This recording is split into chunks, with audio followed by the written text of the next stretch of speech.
Welcome! This is a new knitting tutorial for allfreeknitting.com. My name is Allison. I'll be showing you how to do the cable cast-on method. You will need a pair of knitting needles, any size, and yarn. Let's begin. To begin, you are going to need to make a slip knot for your first stitch.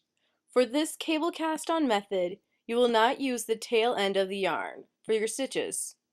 So make sure when you go to create your second stitch, you use the yarn coming from your yarn ball.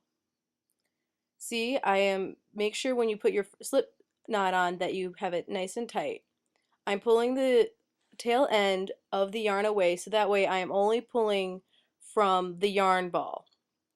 Now, you're going to want to make sure the knot is not too tight but firmly on your is firmly on the needle, and again make sure you're not using the tail end of the yarn for the stitches.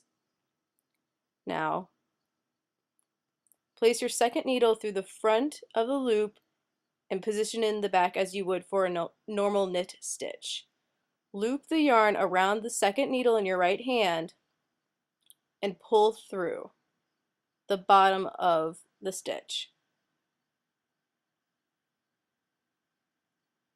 Now, pull it forward and cast it on to your left hand needle, and you will now have made your second stitch.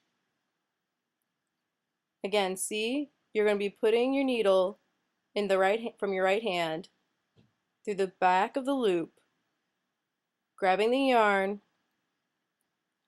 wrapping it around your right hand needle, and pulling it through again, and then casting it onto your left hand needle. Make sure your stitches aren't too tight so that way you can create a nice even gauge. Now we have 3 stitches on the needle, and you continue to cast on as many stitches as you need to complete whatever project you're starting.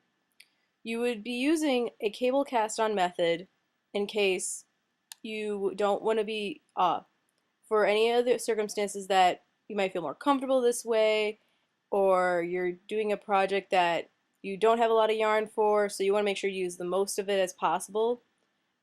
So for this one, you don't need to you won't be using the tail end of the yarn. So you don't have to actually pull out a second arm length of yarn when you're originally casting on. Now see, you're going to be pulling through and casting it onto the stitch again. One more time, pull the yarn through the loop, have it on your right hand needle, and then cast it on to the left hand needle.